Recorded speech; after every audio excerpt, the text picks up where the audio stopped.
Not too sure actually, because I'm all of the above. I'm fantastic, multi-talented.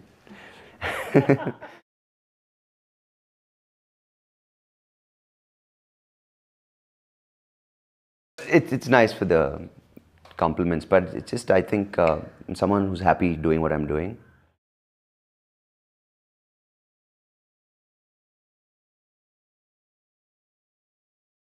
It fortunately coincides with being funny and making people laugh, so I think it's an all-round benefit. I'm happy. I've never been beaten up so far. Never had anyone walk out on any of my shows, and I've never had anyone send me hate emails or death threats for my jokes. So I think I'm doing quite well so far. I'm basically Bangalore born. I'm Bangalore bred for sure. And I was an interesting child, I think. I was quite a brat. And I was an affectionate brat, I think I'd say. I was not thoroughly spoiled, but I needed to get my way with most things. And I wouldn't say I was a teacher's pet, but at the same time, I wasn't like, I didn't get suspended every day after school. I wasn't that aggressive or wild, but yeah, I'd get up to some stuff in class. I remember, like, I wasn't the class clown, but I'd make a few jokes during class and get into trouble for it at times. But for the most part, I'd do it behind the teacher's back, so they couldn't hear me. I wasn't a good child. At the same time, I wasn't a bad child. I'm just going to leave it as simple as that.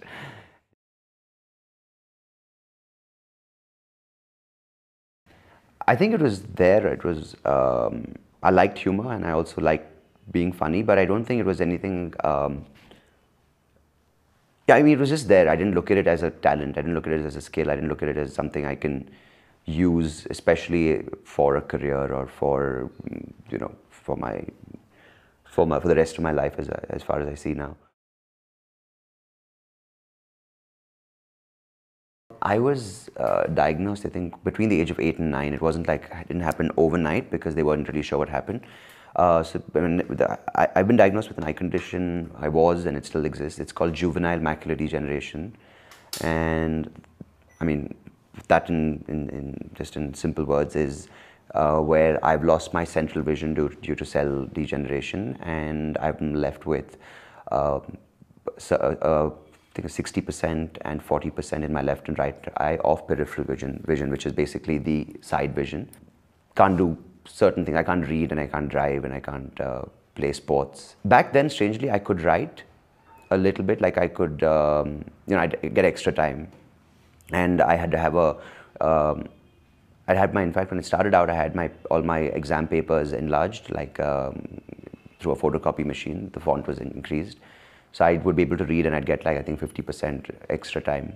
And that's how I could manage writing. But then in my ICSE, and I mean, my entire sort of studying was done thanks to my mum, because she'd read out all my textbooks for me, because bulk reading was a problem. And yeah, so pretty much all my exam material, all my textbooks, all my notes, everything was read out by her. And I remember even earlier in school, it was, she would basically do all the research for my assignments and my projects. And like all the diagrams she would draw, and I just take the credit for it, because people are like, wow, that's fantastic for an 8-year-old. I'm like, I know it is. I'm talented, full of it, right?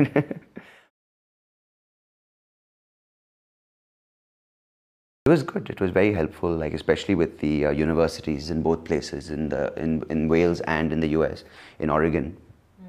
They were very, very good, because it was nice to just see the level of support already in place.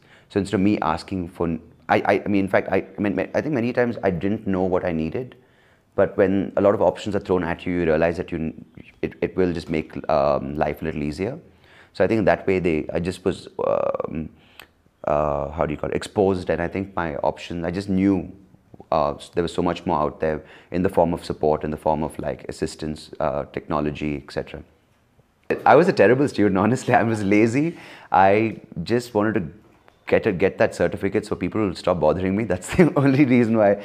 I think more than the actual academics, what I loved about college and university as well is just meeting the different kinds of people and being able to like relate and deal with them. So I think that was more of my education, like having a well-rounded sort of ability to sort of talk to people, be comfortable with any kind of people, being able to sort of relate to them, or being able to like understand, or being able to like converse with them. That was my education. I don't think it's the actual subjects I took. I don't even remember half the subjects I took. I think I've always wanted to speak well, and because I couldn't sort of get into theatre, I've never taken any theatre workshops per se, right? And I've never taken acting classes, and but I've always wanted to sort of impress people by speaking well. So like I sort of, when I came back my first semester after my when I went to Wales, my first semester when I came back, I had a bit of a Welsh and British accent, and it was just, everyone's like, why do you sound like, you know, had sex with a goat, you know? It's like, why do you have that accent? And I don't know, I mean, obviously growing up, you want to sort of impress people through various ways, and I think accent was one thing. But secondly, I think more importantly, something which stuck with me through the years of being in England and being in Wales and in the US was speaking well. But honestly, I didn't know I had a good voice, and you know, now I probably believe it a little bit because lots of people have told me, but I still don't think it's anything that spectacular.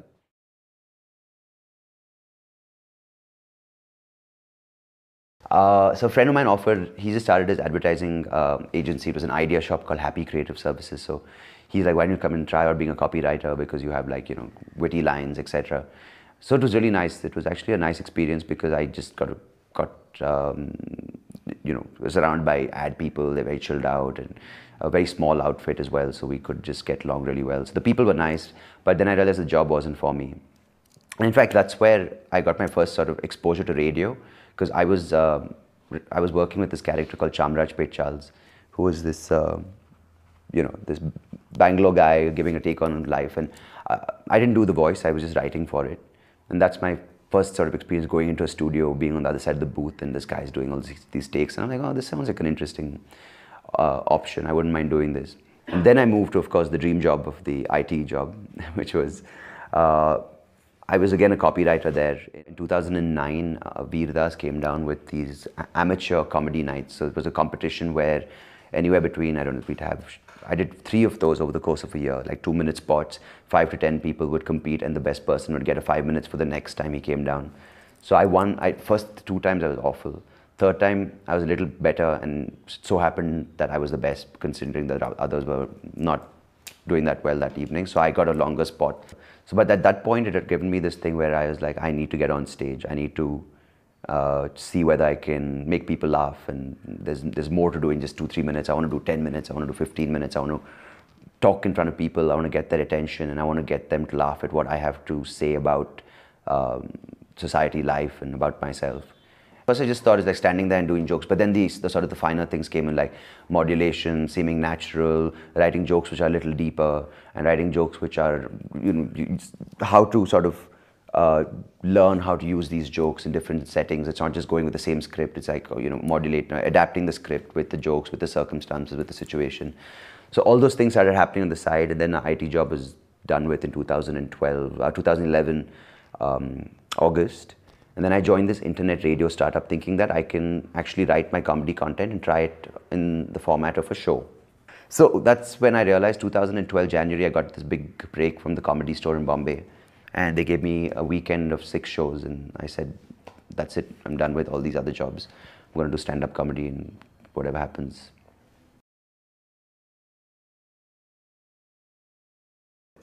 I think it's just life. Just the way people behave, the way that the world works, and just things like, I think it's just, the source is people, and through that you have various outlets. You have what people do, what people say, how people behave, what people make, what people don't make, what people spoil. So all these are just like sources of what people are. So I think that's why I say life, because it's what I'd say. I like to observe life. And I like to enjoy life, because through enjoying life, you can observe life and you can listen to life. It's been good. I have no complaints, no regrets. I think that's the most important thing, no regrets at all. I don't wish that I had started comedy earlier. I don't want to go back and make myself a better student. I don't want to go back and undo anything. It's just, I'm glad I realized to accept what I have, and I'm glad to realize that I've discovered stand-up comedy, and I'm glad to have made uh, the relationships that I have, especially with sort of grown relationships with, strengthen the relationships that I've had already, like the existing relationships, but also made new friendships, made new, of course, friendships, and I've ended some friendships as well, which I'm happy about, because it's just, so I think, yeah, I think I'm just glad to be where I am and be who I am with who I am.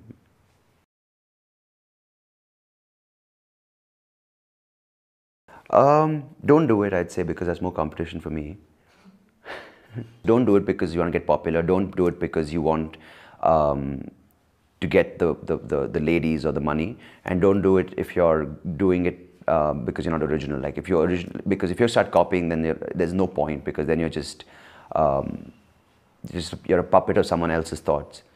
But do it for the attention, the gratification of getting those laughs, getting people coming and telling you after the show it's nice, it's fantastic, and that's what keeps you going in one part of your comedy career, because you want your writing, your jokes, your thoughts, your experiences to be heard by others.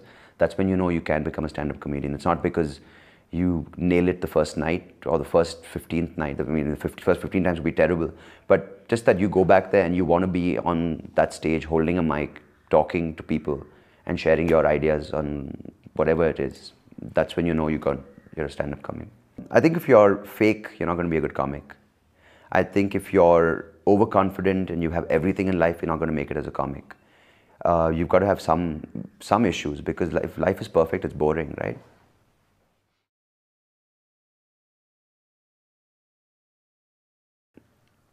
I think society is sensitive in the form that it hides behind a lot of these supposed political correct terms. I think people say, of course, education is important when it comes to awareness and sensitization, which is true. It's not the academic education, it's the education of the emotion.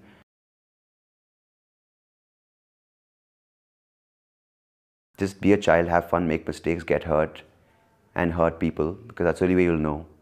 And the most important, I'd say, is that don't compete for competition. Don't let competition drive your life, because you're going to ruin a lot of relationships through that. And I'd say, be original, be true to yourself, have fun, make mistakes. So it's cool to be average, it's cool to be normal, it's cool to be abnormal, it's cool to be even below normal, because normal is what? Normal is what's defined by others. If you think you're normal and you're having fun, go for it.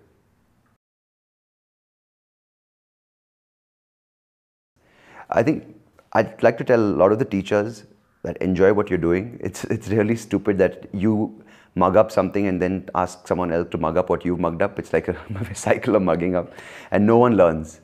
So I think you should learn, and then the students will learn.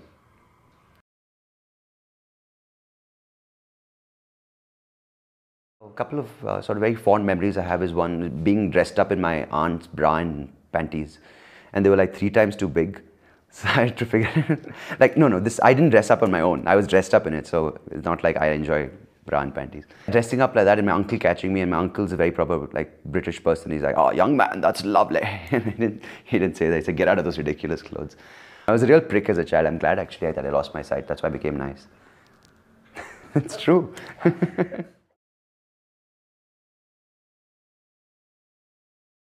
The thing I'd like to say to people when it comes to disability is just, I don't know if words like sympathy, empathy are overused or underused, but I just want to say there are different groups, like women, men, and there are disabled people, there are gay people, there are different kinds of people, so, and there are overlaps within these groups. So it just takes all to make this world, so just accept that. Just be aware of others. I think being selfish is a little too much. And so don't be greedy. I feel like I'm like can I have like like a mark in this bit? Like Nityananda, that's when the chicks come. Anyway, but don't be greedy, just have fun in life. Just accept that it takes all to make this world, and there are multiple kinds of people, and just be kind to everyone. Like, you don't have to be kind to someone because they're disabled. Just be kind to someone because they're a person.